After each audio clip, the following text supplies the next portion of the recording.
Hey les amis, petite vidéo dans la série sur la franc-maçonnerie pour les nuls, que j'ai appelé ça, je pense. Ça va être la troisième, si je me répète bien. Là, on va parler des Shriners. J'ai fait un post. Souvent, tu sais, mes vidéos sont parfois réactionnaires, donc je vais parler des choses qui m'arrivent, que je constate. Parce que j'ai des milliers de sujets sur lesquels je pourrais faire des vidéos. Je suis un internet indécis, j'ai une balance.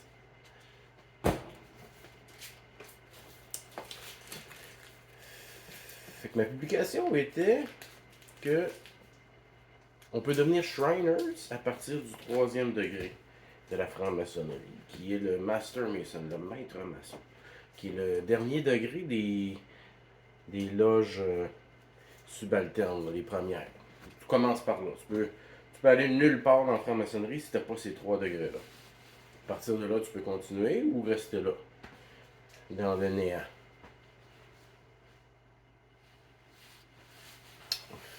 Fait que c'est ça ma publication était que, dans le fond, les Shriners, ils peuvent.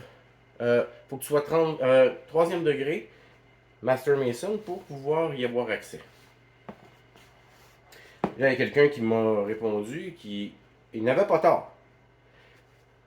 Hein? Qu'est-ce que c'est que les Shriners? Les Shriners, c'est comme une branche de franc-maçonnerie. Qu'il faut supposément que tu sois 32e degré, franc-maçon, qui est le rite écossais. Le dernier degré du rite écossais, parce que le 33e, c'est un rite. C'est un degré que tu peux pas passer, qui t'est octroyé.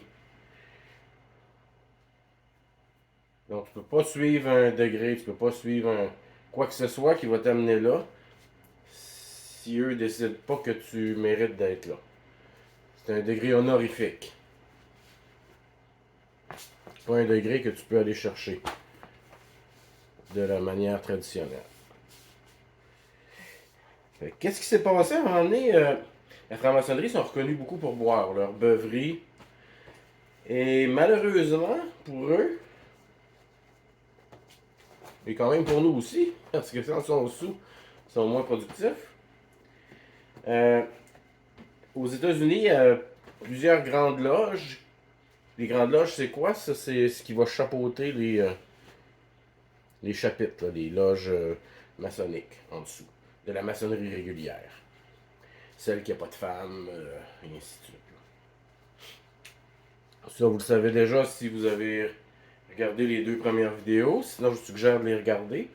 C'est bien le fun hein, quand quelqu'un vous obstine sur la franc-maçonnerie de savoir de quoi vous parlez.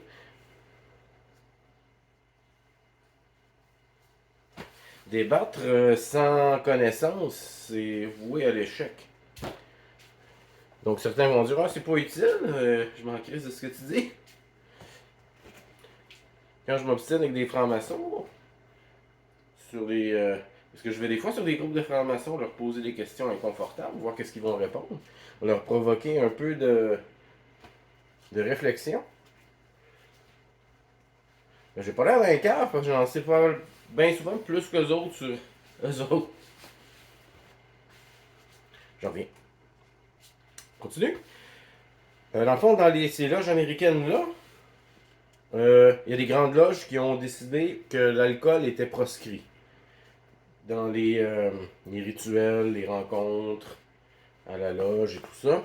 Fait qu'ils n'ont plus le droit de boire à la loge. Bon, certaines loges ont décidé d'aller faire leur rencontre dans les restaurants. Fait qu'ils sont pas en loge, ils peuvent boire.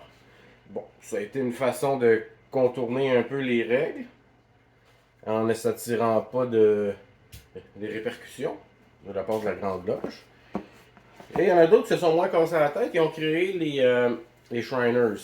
Les Shriners, c'est très festif, c'est de la beuverie. C'est des petits chars, là, puis des petits casse-phonies, des clowns. Très proche des enfants. Ça, c'est une autre facette. On va y aller avec le mainstream. Là. On parlera pas les hôpitaux pour enfants, Shriners et compagnie. Peut-être tantôt, mais là, je veux pas trop m'égarer. Fait que les Shriners ont été créés pour le côté festif. Fait que les Shriners sont pas régis par les grandes loges. Les grandes loges n'ont pas vraiment de pouvoir sur eux autres.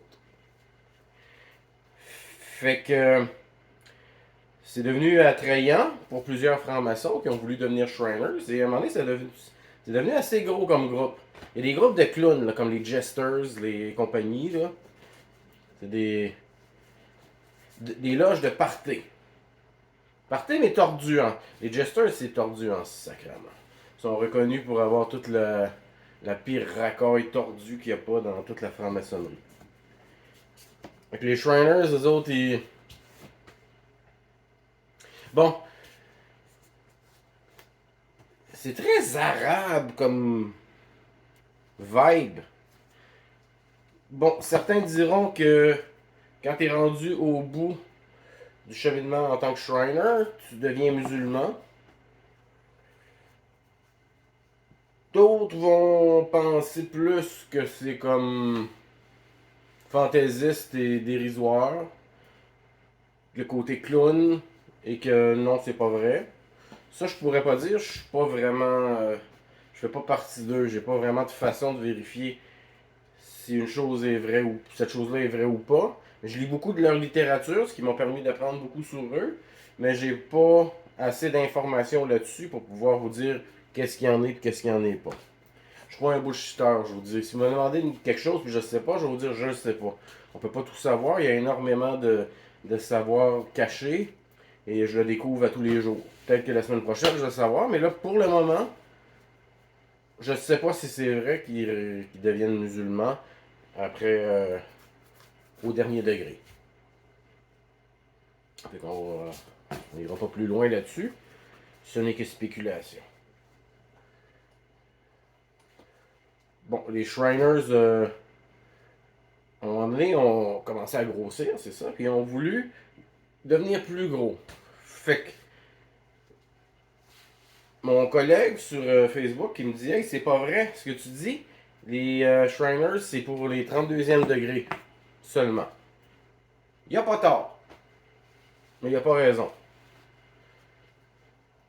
Comment c'est possible? C'est que en franc-maçonnerie, tu as 1, 2, 3. Les 3 premiers degrés que tu dois faire dans l'ordre. Ensuite, tu as la possibilité, si, comme des loges Shriners ou Jesters ou d'autres, décident de te faire passer le 32e degré tout de suite après ton troisième, tu en as la possibilité. Donc, tu passes le 32e degré et tu deviens Shriner. Mais tu restes quand même un Master Mason de 3e degré. Et c'est à partir de cette position-là, dans la franc-maçonnerie, que tu peux atteindre les Shriners et les autres du même genre. C'est comme une autre façon de contourner les règles établies par les grandes loges ou d'autres dirigeants, les super loges et compagnie, desquels je n'ai pas beaucoup de savoir. J'ai quelques collègues qui en connaissent beaucoup plus là-dessus. Mais je pense qu'on est mieux de ne pas tous étudier les mêmes choses pour ne pas devenir redondant avec l'influx d'informations dans nos cercles respectifs.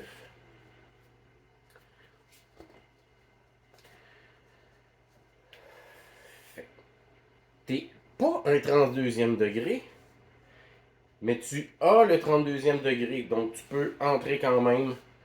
Fait que comme ça, ils se sont donné l'occasion d'aller chercher énormément de gens, de francs-maçons, qui n'auraient pas eu normalement.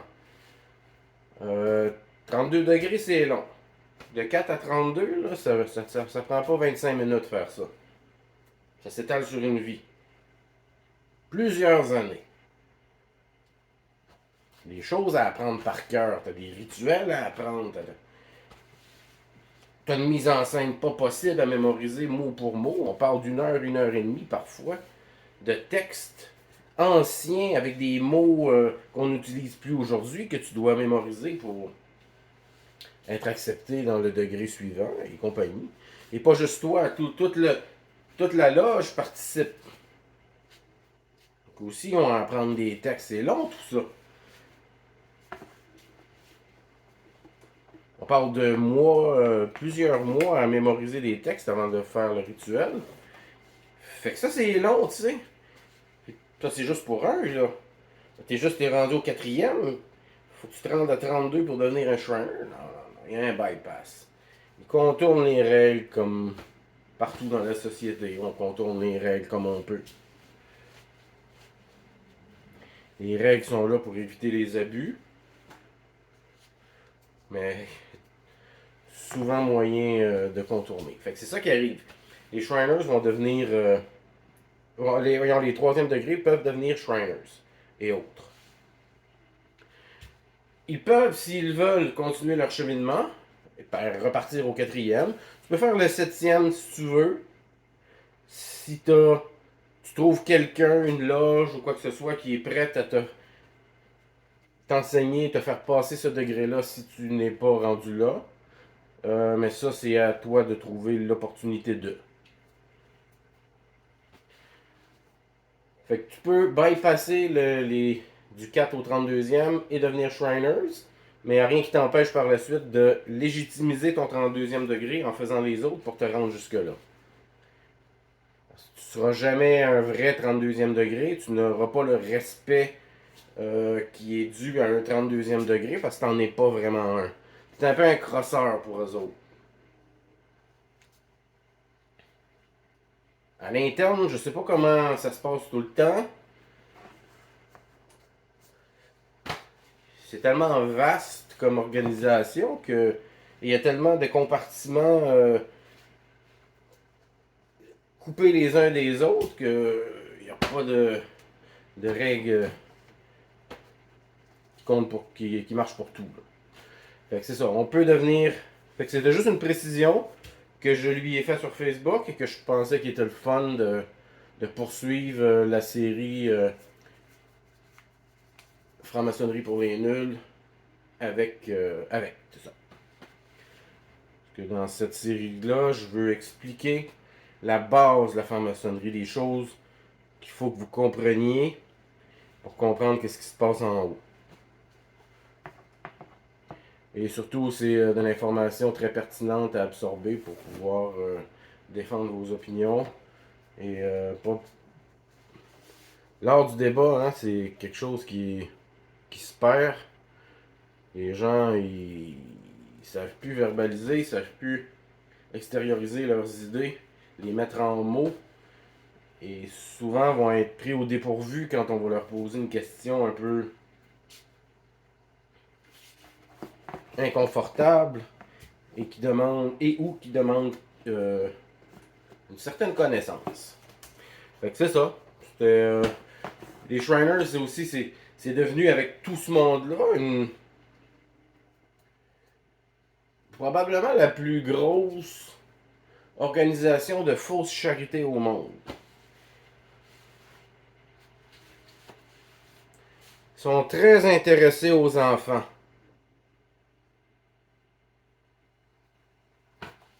Je vous laisse en tirer vos propres conclusions et décidez vous-même de la validité des accusations complotistes envers cette institution maçonnique. Les enfants. Sur ce, mes hommages à ta maman.